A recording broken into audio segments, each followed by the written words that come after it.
everybody, welcome back to another 5-minute comic book review brought to you by Robin, Everyone Loves the Drake comic podcast. And today we're finishing up our Year 3 saga with Batman number 439. This is part 4 of Year 3. Almost said Year 4. Part 4 of Year 3. There we go. And once again, it's the same creative team. Marv Wolfman, the writer, Pat Broderick, penciler. And I do feel in part 4 the art is a step up from parts 1 and 2.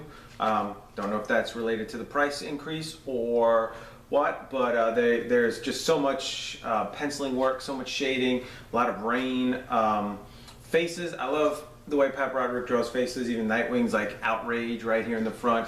Like I said, I can see why some people might not like it because it's a bit off model, but the story takes off right where we left off in part 3 with Tony Zucco laying there dead. And while I think this whole Year 3 suffers from the fact that there's not enough Year 3 stuff in it and too much present day stuff, when you're looking for a good Batman and Robin story, it's really more of a Batman and Nightwing story.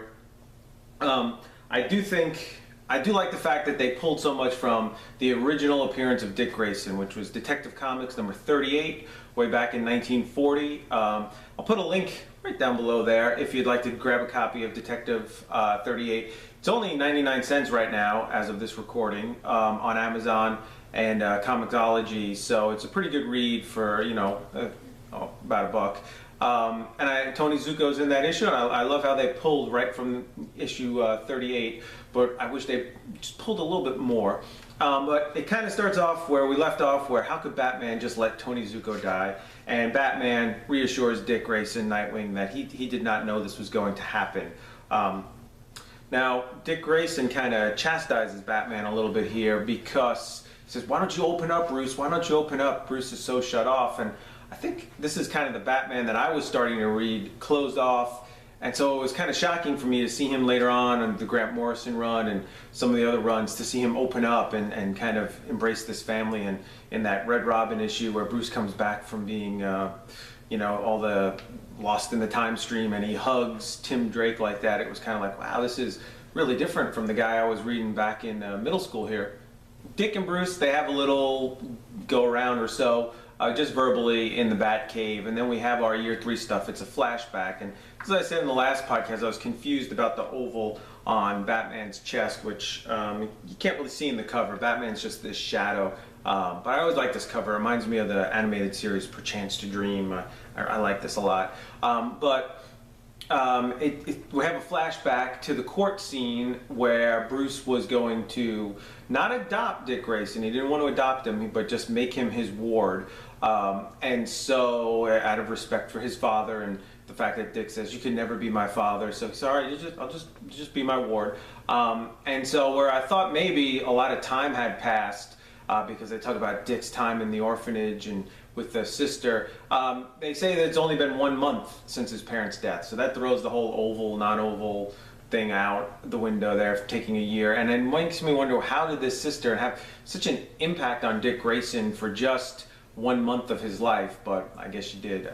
In The Dark Knight, when Commissioner Gordon put his jacket on Bruce Wayne, that was just a moment, but look what an impact it had on his life. So, you know, you never know. But I kind of think there was a missed opportunity in The Dark Knight, because this is the St. Jude orphanage, and I wish they would have pulled for The Dark Knight Rises when they were talking about the orphanage, that the same one in here, but they went with a different name, so it's just a minor thing, but you know. And then, you know, Dick gets upset because Bruce refuses his help, and Alfred gives, you know, kind of tells him, "Hey, give him a break, because you had, you know, Bruce to raise you, you had me to raise you, you had the sister to raise you for that whole month." And he says, Alfred says, "Bruce had nobody," which, once again, that's kind of been retconned. Now we've got Alfred who's raising Bruce all the way through. So I guess when I was reading it, I guess Bruce hired Alfred later, or, you know, somehow, some way, Alfred has become a much bigger part of the story. Alright, so basically the rest of the issue, Bruce refuses Dick's help, so Dick just goes out on his own, and they are both looking for Tony Zucco's little black book of all the crimes that have ever happened in Gotham that will put every criminal away, which I don't know how that holds up in a court of law and could be admissible as evidence, but somehow in comic book world it works. And here's where I kind of had a little issue, because we know that Tony Zuko was at the same St. Jude's orphanage as Dick Grayson. And as Batman is shaking down people for information, Rorschach style, in all the dive bars, one of the guys says, "I don't know anything. All I know is Zuko joked that, you know, his beginning would be our end." Which right away, aha, he hit at the orphanage. But somehow Batman doesn't get that. Luckily, when Dick Grayson questions the same guy, Dick Grayson gets it right away. So Dick Grayson, I guess, better detective in this issue than Bruce. And in fact, Bruce goes back to the Batcave and he doesn't even get it. Alfred's the one who tells him, "Hey, I know what that means." So, world's greatest detective, not in this issue. But, you know, we still love Batman. Okay, then we get to a cool part of the story, and I really like the artwork in this, where they get to the orphanage, they figure out, talking to the sister, that it was up in a bell tower, the book.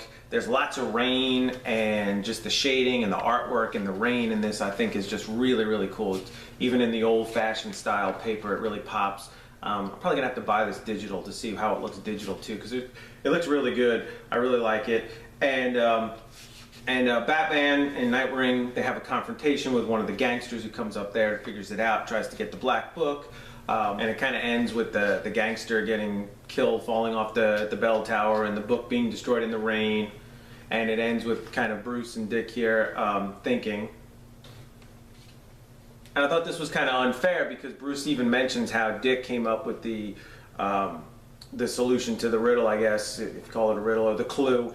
The beginning is the end, before he did, and talks about what a great detective he is, and Alfred's standing right there, and I'm like, hey man, what about Alfred? Alfred came up with it too, you know, give Alfred some love. But nothing there. It's poor Alfred. He's just like, hey, dust the stuff and leave me alone. And then it ends kind of with a nice little scene, kind of touching, with Dick at his parents' grave, just talking to them, and wants to tell them the events, and apologizes for not being at the grave very much.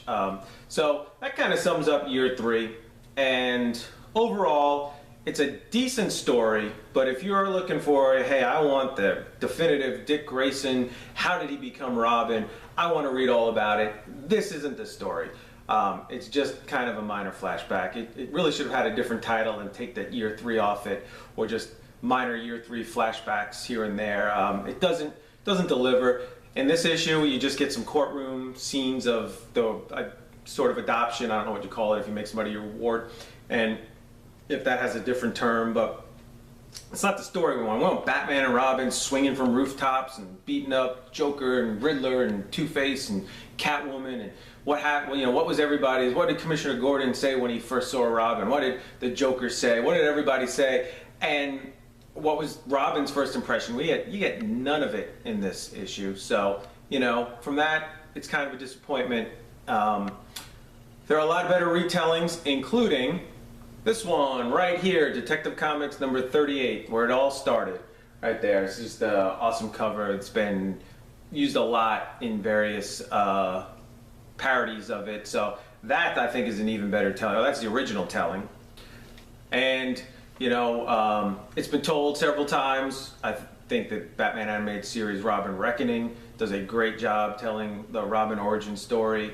The Batman Family Matters episode does a great job. But still, in the new era of DC Comics, would love a great Dick Grayson, How I Became Robin story. Now, I don't know if they'll ever come out with the trade paperback for these issues. You can get them digitally. It may be a disappointment.